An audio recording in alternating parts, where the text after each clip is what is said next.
Assalamualaikum warahmatullahi wabarakatuh. Perkenalkan, nama saya Lucy Septiani dari jurusan Pendidikan Fisika Universitas Sultan Ageng Tirtayasa.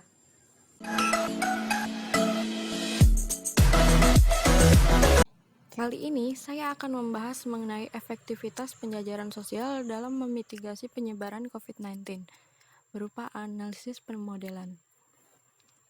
Novel coronavirus atau biasa yang disebut COVID-19 telah diklasifikasikan oleh Organisasi Kesehatan Dunia sebagai pandemi karena penyebarannya ke seluruh dunia.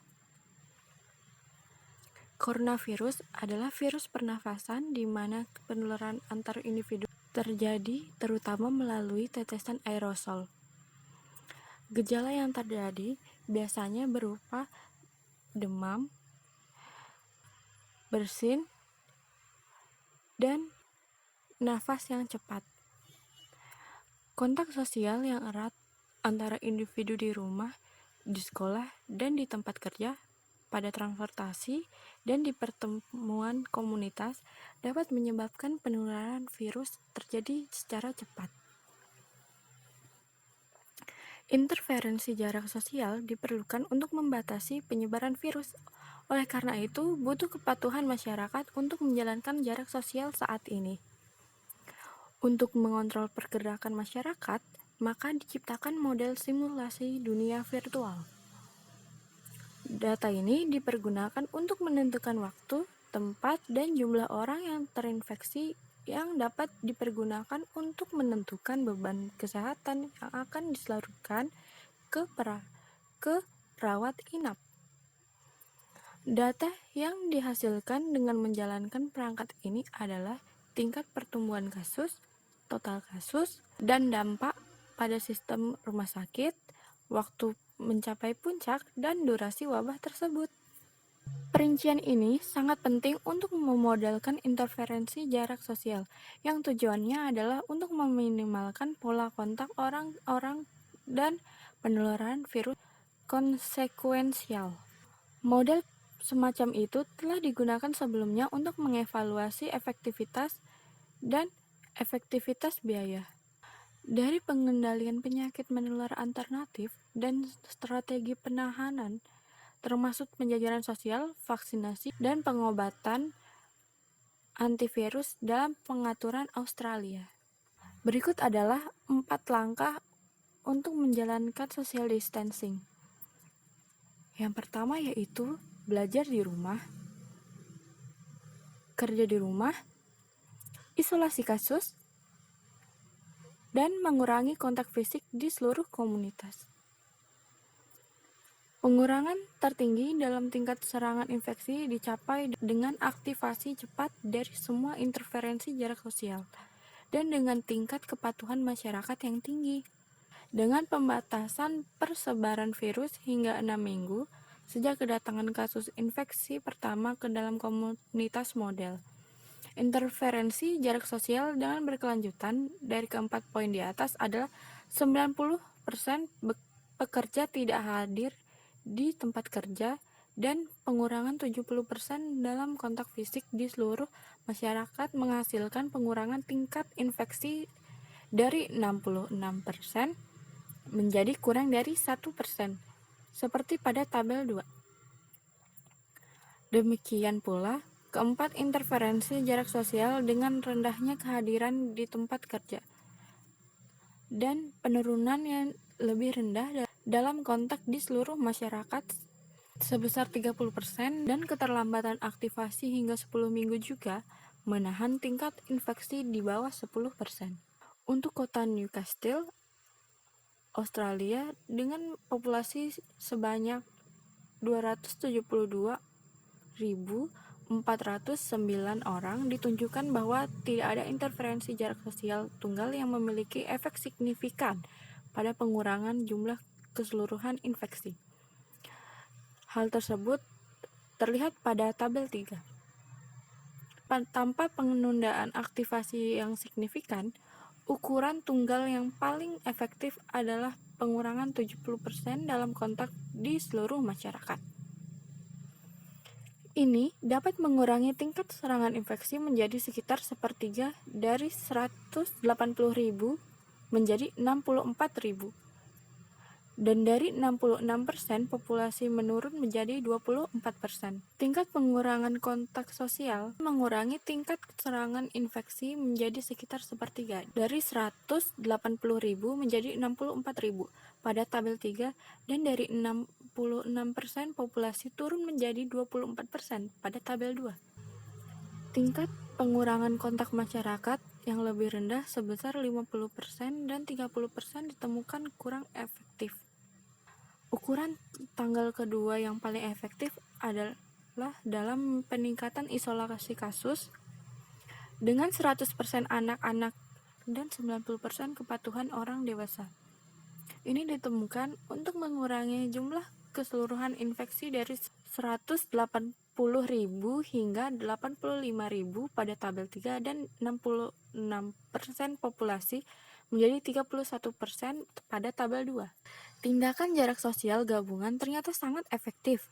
Dengan semua tindakan diaktifkan secara bersamaan dan 50% tidak hadir di tempat kerja dan pengurangan 30% dalam kontak masyarakat, epidemi lokal dapat dihentikan.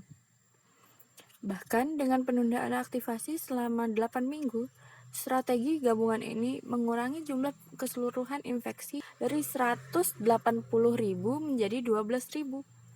Dengan strategi interferensi yang lebih ketat, dapat mengurangi dampak yang terjadi.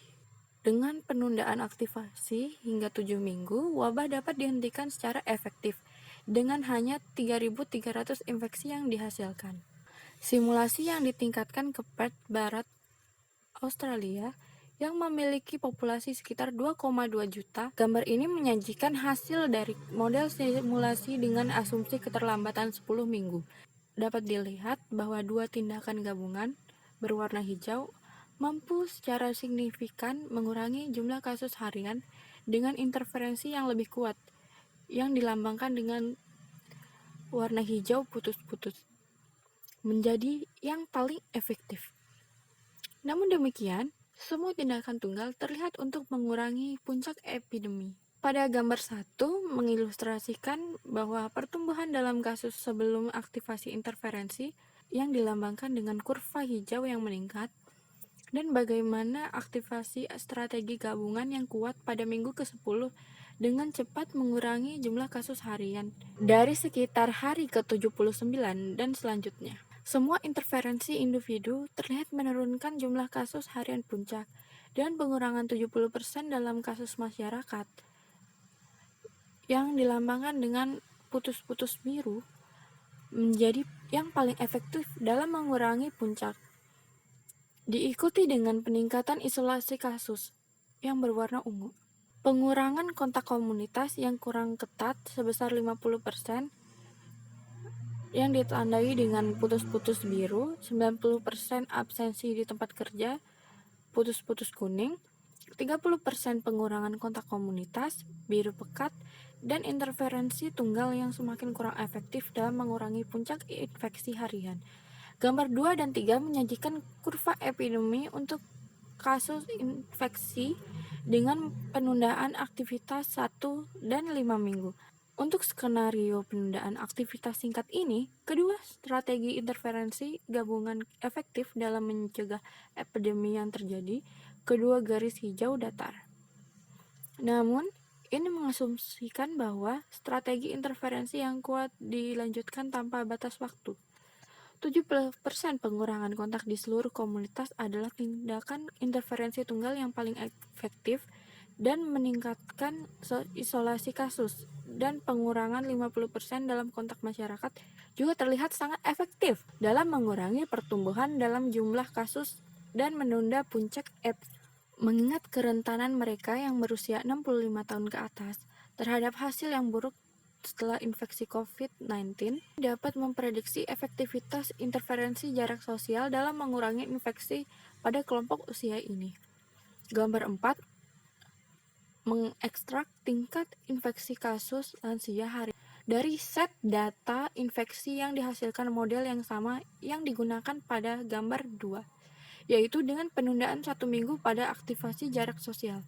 Gambar 4 menunjukkan bagaimana jarak sosial yang kuat menggabungkan semua langkah-langkah jarak sosial.